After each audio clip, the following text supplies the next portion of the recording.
The black town they turned into a lake. In 1950, the U.S. government seized a thriving black town in Georgia. Every home, every church, every grave. To hide what they'd done, they flooded it. Today, millions of people boat and swim over it, and most have no idea what's underneath them. This is the story of Oscarville, Georgia, and it's not what your history teacher told you. Oscarville wasn't poor. That's the first thing they leave out of every version of this story.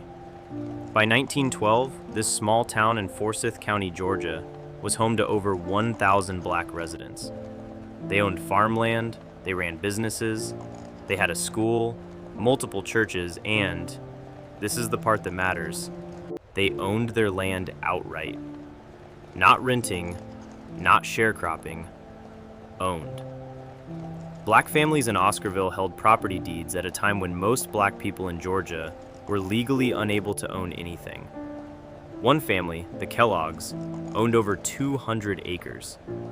The town was building generational wealth, the kind of wealth that, if left alone, would have changed the economic trajectory of hundreds of black families for a century. Which is exactly why it wasn't left alone. September 1912. A white woman named Mae Crow was found assaulted in the woods near Oscarville. Before any investigation, before any trial, before any evidence, a mob forms. Within 24 hours, a black teenager named Rob Edwards is dragged from the county jail, beaten, and lynched on the town square. His body is hung from a telephone pole as a warning. Two other black teenagers, Ernest Knox and Oscar Daniel, are arrested, tried in a courtroom packed with armed white men, and convicted in less than a day. Both are hanged. But the terror didn't stop at 3 deaths. That was just the opening act. White vigilantes, calling themselves night riders, began visiting every black home in Forsyth County. They didn't knock. They gave orders. You have until sundown. Families who had lived on their land for decades were forced out at gunpoint. They left behind everything: homes, barns, livestock, furniture, photographs, family Bibles, and those deeds they'd worked a lifetime to earn. Here's the part that most documentaries skip. The land wasn't just abandoned, it was stolen. After the black families fled, white residents simply moved into their homes. They filed claims on the land. The county looked the other way. Banks that held mortgages on black-owned properties foreclosed, not because payments were missed, but because the owners had been terrorized into leaving. The Kellogg family's 200 acres? Gone. Taken by a white farmer who filed a claim saying the land was abandoned. Every black church was burned or repurposed.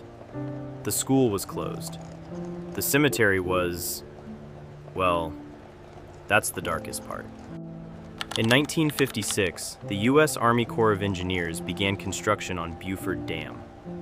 Their plan? Create a massive reservoir to supply water and power to Atlanta. The reservoir was named Lake Lanier. It covers 38,000 acres. Oscarville sits directly beneath it. The official story is that the land was purchased through eminent domain. But here's what official records don't emphasize. By the time the Army Corps arrived, the black families who had owned that land had been gone for 44 years. They never got paid for their property. They had been terrorized out long before the government ever showed up. The flooding of Oscarville didn't just destroy a town. It destroyed the evidence that the town had ever belonged to black people at all. Today, when divers explore the bottom of Lake Lanier, they find foundations, roads, a cemetery with gravestones still standing. Boaters complain about fishing lines snagging on trees below the surface.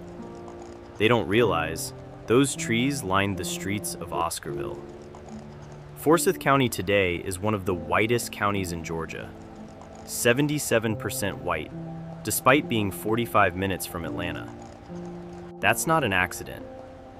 That's the result of what happened in 1912. The black population was reduced from roughly 1,000 to 0 in a matter of weeks in 1912. For decades after, Forsyth County was a sundown county, meaning black people were not welcome after dark. As recently as 1987, a civil rights march through Forsyth County was met by hundreds of Klansmen and neo-Nazis throwing rocks and bottles. The families who fled Oscarville scattered across the country. Some went to Atlanta. Some went north to Chicago and Detroit. Most never recovered the land or the wealth it represented, but they never forgot. Descendants of the Kellogg family, the Edwards family, and others still tell the story. They still have the photographs. They still know where their great-grandparents are buried, even if that burial ground is now under 100 feet of water. Oscarville is not an exception. It is a template. A black community builds something, a spark of violence gives cover, the wealth is seized, the people are scattered, and then, over time, the story is rewritten until the town becomes a lake, the theft becomes abandonment, and the crime disappears beneath the water. What happened in Oscarville happened in Rosewood, Florida, in Tulsa, Oklahoma, in Wilmington, North Carolina, in Forsyth County, Georgia. Same story, different zip code. If you want to see the next chapter in this series on Black Wall Street and how one of the wealthiest black communities in American history was burned to the ground in 16 hours, hit subscribe. We're telling these stories one at a time because they don't teach this in school. So we will.